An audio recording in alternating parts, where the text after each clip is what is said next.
Hello and welcome to the Situation Report, giving you the information you need to navigate an ever-changing culture. My name is Jeremy Stalnecker. I'm here with Chad Robichaux.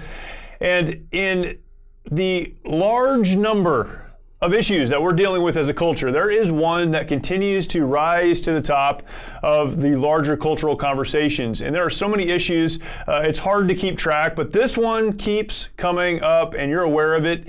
If you have watched anything on the news, listened to anything on the radio, if you are on social media at all, you know this is an issue that we're dealing with, and it is the transgender movement. So many different aspects of that, so many questions that need to be asked. But one of the confusing things to me about the transgender movement conversation, so this is folks talking about it, is that so many women in the women's rights movement have been very silent about what's happening. We could look at trans women in women's sports, both in high school and in college, and now even in some professional sports. Other areas that trans women, these are biological males who are now identifying as women, are moving into that traditionally have been held by biological women. So many in the women's movement have fought for the equality that they have, and yet as this conversation continues to come to the surface culturally, they are remaining quiet. The question is this, and this is the question in front of us today: what is the impact of the transgender movement on women's rights? Thankfully, we have a great guest with us today to help deconstruct this and understand what exactly we need to be looking at as we have this discussion. Sara Gonzales is with us today.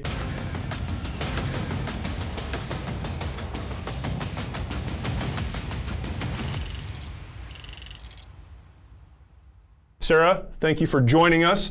This is our second attempt, so thank you for coming back. Most people don't give us a second shot, so thank you.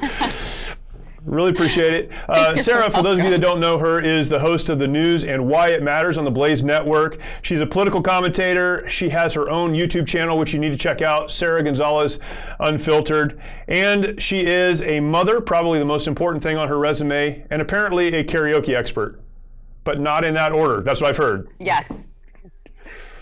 Yeah, I mean, I would say the most important is obviously not the mom, but the karaoke. Okay, well, so. At least you have your priorities straight. Sara, for those that are unfamiliar with you and the work that you do, can you give us some background and maybe get us caught up on how you get to where you are right now? Sure.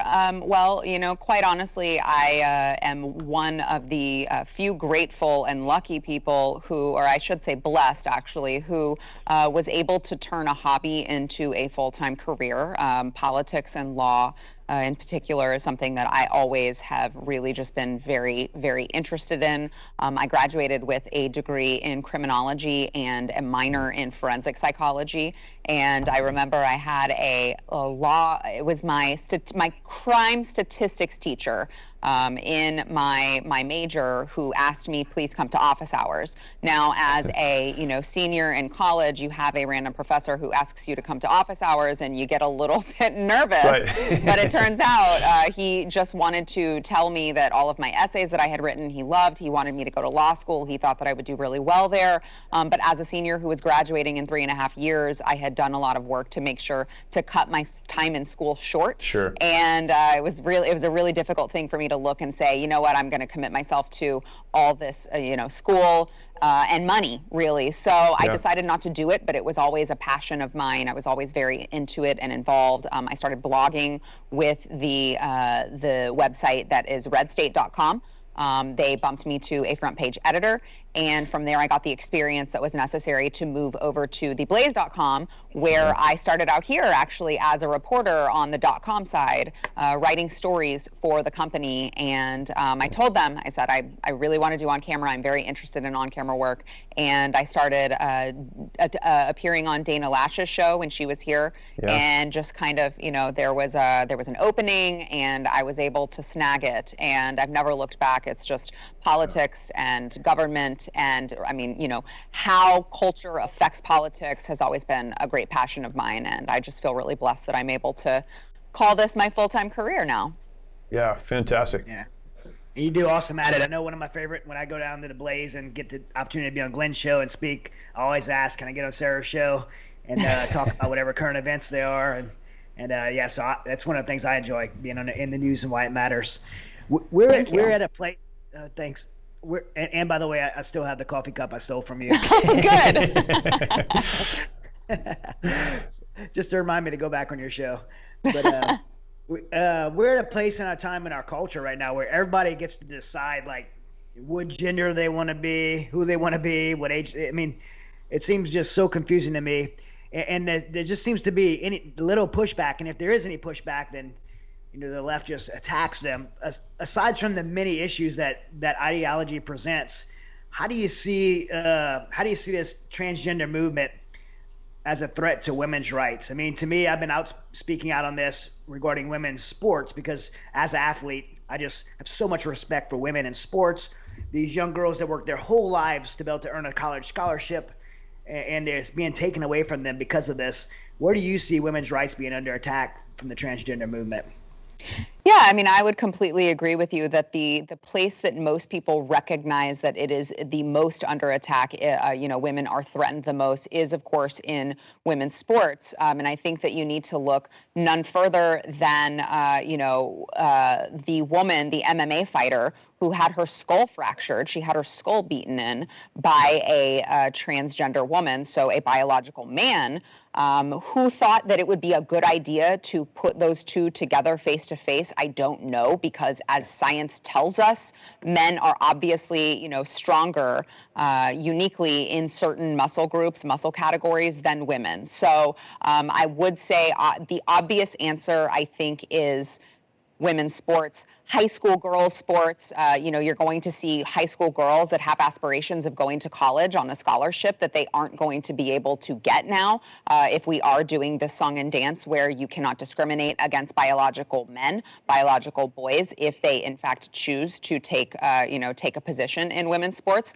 But I think really when you look at the heart of it, for instance, it was just International Women's Day, right? And not too long ago. And I put out a tweet that just said, acknowledged that biological men do not have the right to be called women.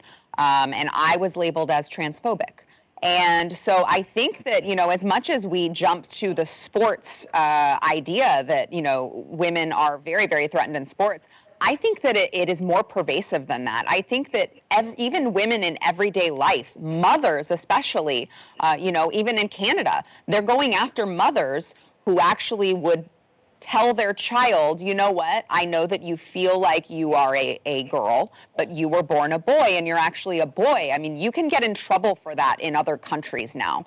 And as we know, things that happen in Canada, things that happen in the UK trickle down to the United States within a few years. So I really think that, we do talk about women's sports, and it is a very obvious answer and a very, very great example of how the transgender movement is hurting the women's movement. But I really think that it's so much more pervasive than that, because as a mother, I could get in trouble for raising my child the way that he was born. And I think that that is a very, very scary thing. And I think that it's something that, just goes very overlooked at times, that mothers, families, really, when we're talking about the transgender movement taking over women's rights, we are talking about every family in the United States that could potentially be under attack. Where are the women on this? I mean, where's the feminists defending our young girls? It's an interesting question, because we had the first wave and the second wave of feminism that I think I can look back and say there was a very obvious reason for those. Women needed the right to vote. Women were trying to rally together to get actual, really equal rights in the workplace, at schools, things like that. That the first couple waves of feminism, you can go, okay, there was some really good work that they did there. It was necessary. And then once you hit the third wave of feminism, you go, okay, this is not something that was needed. We already had equal rights. And so I think that because the squeaky wheel gets the grease, you have a lot of people who, as much as they want to talk about women's rights, are being drowned out by the squeaky wheel. And when I say that, I of course mean the LGBT movement, specifically the Ts, because I know a lot of LGBs who would say we don't want anything to do with this transgender radicalism that is taking place. So specifically the transgender agenda, I would say, does a lot of work to drown out the women's rights movement, to the point that I think there are a lot of women that are scared of being canceled, quite frankly, because they see people around them. They see someone, they see J.K. Rowling, they see people who are saying very basic statements, sort of like what I said. Hey, guys, biological men don't have just this inherent right to just decide that they're women, to be called women, right. Which, by the way, that's why they came up with the name trans women. Right. I mean, the whole entire point of calling them a trans woman is because they are not a biological woman. Therefore, they are not a woman. That's why we have different terms for them. But they call you transphobic. They send death threats to you. They try to get you fired from work. And so we live in this environment, I think, where, the person who cries the loudest gets their way. And unfortunately, right now, even though it's a very, very tiny percentage that we're looking at with the transgender movement, there are a very small percentage, although it is growing, and we could argue about the reasons why. It's still a very small percentage of the population, but they're so loud and they're so dedicated to, just terminating all of the people who disagree with them, that they just run the show, unfortunately. And the women have just given up. And it's very sad because, kind of the entire point of the women's movement was to give us a seat at the table. And you have these biological men who are coming out and basically telling us to sit down and shut up. And we're doing it. And that's the most frustrating part of it all. I wanted to take a minute to let our audience know about the work that we do through an incredible veterans nonprofit called the Mighty Oaks Foundation. Many of our nation's warriors struggle with the hardships of military service and reintegration back into civilian life. Often they leave broken homes in their aftermath and comprise one of the most at-risk groups for suicide, with over 20 veterans who take their lives every single day. Mighty Oaks tackles this critical issue with our faith-based, peer-to-peer resiliency and recovery programs offered at no cost to our honored servicemen and women at beautiful ranches across the United States. Mighty Oaks has one of the highest success rates of any program available anywhere. Visit mightyoaksprograms.org to learn more about how you can make a direct impact in the lives of our servicemen and women to help them find a new life purpose through hope in Christ. Again, that's mightyoaksprograms.org. Witnessing the transformation that these men and women go through is absolutely incredible. There are no words to describe seeing warriors restored to the lives they were created to live, changing their legacies for eternity. Your support is needed now more than ever and will ensure that our programs are here for our warriors who are in desperate need. Again, the website is mightyoaksprograms.org. One of the I think larger cultural issues that a lot of this has raised is the question of why. When we look at censorship and the things that are being canceled, the things that are not being canceled, and as you mentioned, a very, very, very small segment of our society that would identify as transgender, and yet they have the loudest voice, and they are dedicated to their cause. But why is that? Not why are they dedicated, but why do they have the loudest voice? Why do they have the biggest platforms? Is there an underlying agenda beyond sexuality and gender identity and all these other issues that we're looking at? Is there something bigger, or is it just simply these folks are super devoted to what they're doing and so they get the platform?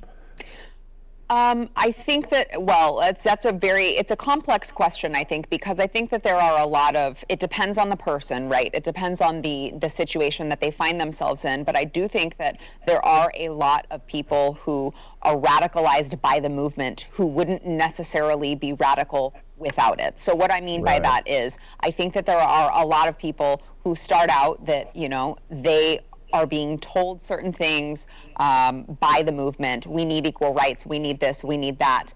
Now, it's not necessarily true, as we see. There are a lot of things that they say, we're just fighting for equal rights, and you say, well, you have equal rights. That there are not ways in which you are discriminated against. Sure. Can you please show them to me? But they don't know that because they think that they're passionate about something and they latch onto it, and they're being fed these talking points that they then parrot.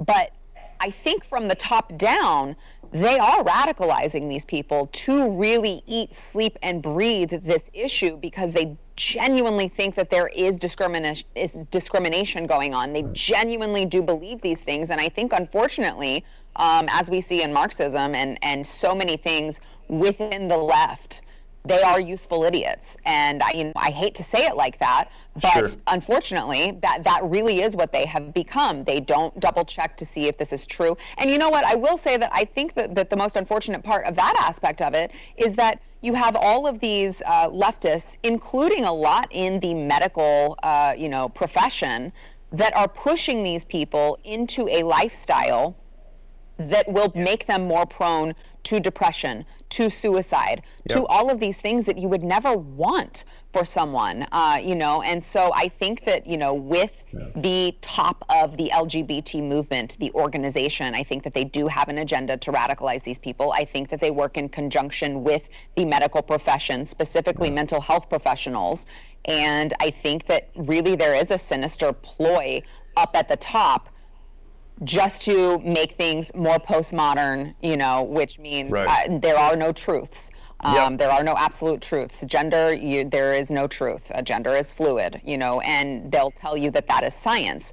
And so I think that you're seeing all of these moving parts working in conjunction and kind of brainwashing the sheep to believe it without double checking to know if that's even actually right. I don't know if you guys recall, but I remember it really wasn't that long ago. What was it, 2013, when gender dysphoria was actually in the DSM for mental health professionals to use. It was actually a term that they were able to diagnose someone with. And all of a sudden, that became stigmatized, and you were not allowed to diagnose people with that. And so they had to go in and they had to make some changes to normalize it. I mean, if that doesn't just kind of ooze with evil intentions, I don't know what does. Yeah, we do a lot with the DSM for the military, and one version ago, you would have been put out of the military for criteria. Just one. They changed it just for that criteria. And Chad, they're changing it not just to. They're changing it so that they can push people towards this lifestyle. That's the crazy part to me, because it's not just we're changing it and, we'll let the chips fall where they may. They have a movement that is pushing people into this lifestyle that they know will cause a lot of harm to them personally. Right. Absolutely. They're completely aware. The numbers on when they talk about regret and suicide ideations with people who are doing, and we had a guest on, actually, the very first show that we had for Situation Report, who was just an expert in this, and he talked about the regret being in a 90th percentile for those who have had some type of body-altering surgeries or medical drug transformations through hormones and things like that. Yeah. But they know this. You're right. They willingly know this, and they're still pushing it. So with this kind of aggressive agenda and people pushing this on our culture, as we're talking about, if I'm a woman in America, and by the way, I'm not, I'm a man. Today. With this topic. Today. Maybe not tomorrow. But as a woman in America, what can women in America expect? How could it impact the lives of women in America moving forward as this becomes more aggressive? Again, as a mother, which there are many women in America who are mothers, I think that a lot of times they just stick their heads in the sand and they say, this doesn't affect me. I have a child who knows their sex or their gender, and I'm just going to keep on going and not speak up and not say anything for fear of having the pushback, the blowback that we see all too often with the LGBT movement. But I'm here to tell you, they are infiltrating in our schools. So if your kid goes to public school, wake up, because there are a lot of curriculums that are being passed that include teaching them about the transgender agendas. I recall my son, before I pulled him out of public school, so I will just say I do put my money where my mouth is, and he is homeschooled right now. But when he was in public school, I believe he was in the first grade when I found out that the library that he had at his public school had included all of these books about transgenderism, about lesbians, and it was just something that was it hit me like a ton of bricks, and I said, hold on, this kid in first grade. He is not old enough not to just be learning about this, but about any of that kind of thing. I don't want him even thinking about any sort of sexual acts. And unfortunately, they're coming for us. So I think as women, specifically as mothers, and if you want to raise not just women who know their worth and know their value, and don't want to let men erase them, but also men who are strong as men, because as we have seen, they're told that they're too toxic, that they need to be more feminine, which is entirely untrue. But I think whatever sex of children that women have, you've got to be looking at these things, and you've got to be taking it to the local level, because the local level is really where we are going to see changes made. You can talk to, the school boards about the curriculums. You can make sure that you know what your kids are learning. But better yet, I know this isn't something that everyone can do. Better yet, pull them out of public school entirely, because we could go on and on about all of the existing issues in public school. But they are hitting it where the kids are young so that they can indoctrinate them early. And I think that women really need to be aware of that and really, really be proactive about it before it's too late. One of the arguments around this, and this is kind of the last question, I guess, is one of the arguments is the compassion argument. This is what we're always pushed to. If you care for people, then you will create space where they can be who they are, and this is who they are. And it's the compassion argument. Chad mentioned Walt Heyer, who we had on our show, many episodes ago. Walt is a biological male who transitioned to female in his 40s. I don't know what all it looks like. Later on, transitioned back, and now in his 80s continues to work with folks who have transitioned and are trying to go back and dealing with all of that. He made the statement on our show that 100%, and I clarified with him, 100%, 100% of the people that he works with who have transitioned and are now experiencing that regret and trying to go back have endured deep trauma in their lives. So this transition process is a response to trauma. And so as we normalize this behavior, we're ignoring the trauma. So we're ignoring the real problem. And when I think about that, I think the compassion argument is why we're being told we need to accept this, but really compassionate people would confront the truth and try to help people who are actually hurting. So I don't know if you can definitively answer this question, but as a strategy, how can we objectively speak truth in a compassionate way that tries to help people who sincerely are hurting? And many people are hurting and they're getting swept up in this, as you mentioned earlier. How do we speak the truth in a way that's compassionate and helpful? Yeah, I think that is a really, really important question, because I think as a conservative, oftentimes we get written off as being, you just are not compassionate, you don't have a heart, you don't understand. And that is not actually obviously the case. I mean, and let me just give you just a really quick example of, I've had this conversation multiple times this week when we're talking about kids at the border. We're having the same conversation now about kids being put in detainment facilities, and we heard the White House press secretary talk about, it's the humane and moral thing to do, and we have this conversation and go back and forth, and I say, well, hold on a second, wait. I think the humane and moral thing to do is to tell these people to stop sending their children because they know that the walk will be too unsafe. Right. Yes. So I think that you can really apply that to what we're talking about here as well. I think the compassionate thing to be teaching our children is that the walk is you don't want to do this, right? And instead of pushing the kids to it, you want to be teaching them scientific facts. You want to be teaching them biology. You want to be teaching them these things and kind of guiding them, which, by the way, is the entire point of being parents and being responsible of a child until they're 18, is to guide them and to teach them these absolute truths that we have. And so I do think that it is important that we do speak truths. I think that it is important that if there is an adult who wants to be, called something, a different name, I don't see a reason to disrespect them just for the sake of disrespecting them. But I think that we can still speak truth and not be rude or disrespectful just for the sake of being disrespectful. But I will say this, I do think that the best strategy that we can have to combat what is going on, because we are a compassionate people, is to really, really target the medical community, because that is where the most harm is being done. There is a case in Dallas, actually, of two twins, and one of the twins, the mother, who is a pediatrician in the Dallas area, the mother says the boy is transgender and wants to live as a trans girl. The father says that he does not, and the father is on the verge of losing his parental rights, going through this legal battle with multiple appeals in this. And so because we have the mental health community, who there are way too many of them who are now on the side of someone says that they're a girl, we should just, let them tell that's their truth.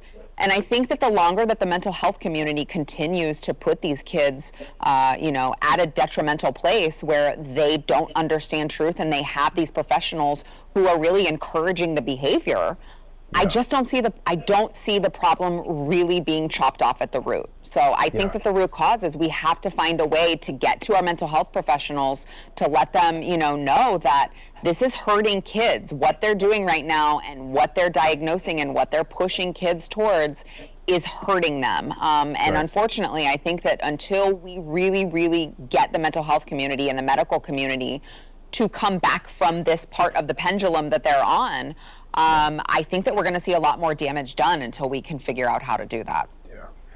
Great. Sarah, thank you so much. I know you are running to your show right now, but thank you so much for your insight on that. Love to talk about this and some of these issues again in the future, but everyone who is listening, go follow Sarah on her YouTube channel, find her at the Blaze Network, and you'll be blessed by both. Thank you. Appreciate it. Thank you. Thank you, guys. Such an important conversation today, and I'll say this before we get into our situation report.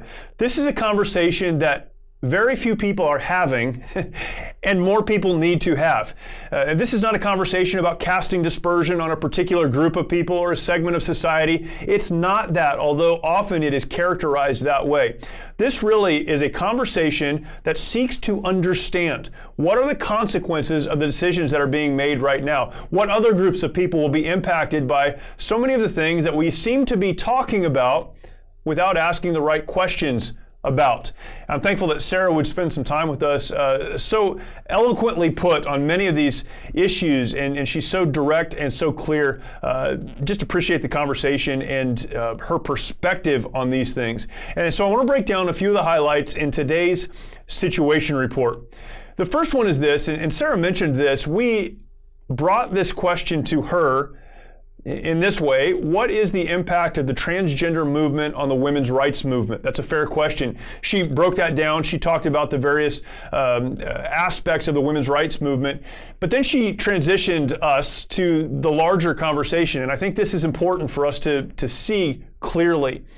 The bigger conversation is not just how will the conversations or questions around the transgender movement impact women, but how will these questions, how will these conversations, how will these issues, and so much even of the legislation that's coming out right now, how will they impact homes? How will they impact families?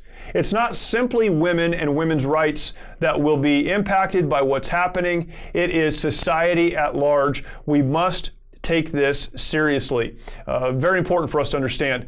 Second point that was made, and this is a great point, is that really it is the medical community that needs to be directly addressed when we're dealing with these issues. Because it's the medical community that is saying things and allowing things that are in direct contradiction to science and to medicine. And yet these are the folks who are allowing the conversation to go forward without the questions on the other side. What are the long-term implications for the person who is transitioning, for the culture and society at large? We need to really address the medical community when we're dealing with these things. The third point that was made, and this is to me always an important conversation, is around the idea of compassion.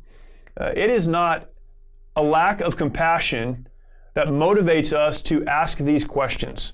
It's not a lack of compassion that motivates us to have these conversations and to invite people in that are experts in areas that we are not experts. In fact, it is compassion that says we need to address the medical community, to hold them to the standard of science that they say they hold themselves to, and to help those who are in many ways struggling through these very, very important questions. So many wonderful takeaways today, but those are the key points for your situation report. Thank you again for watching. Thank you for listening. Thank you for joining us, and we look forward to talking to you next time.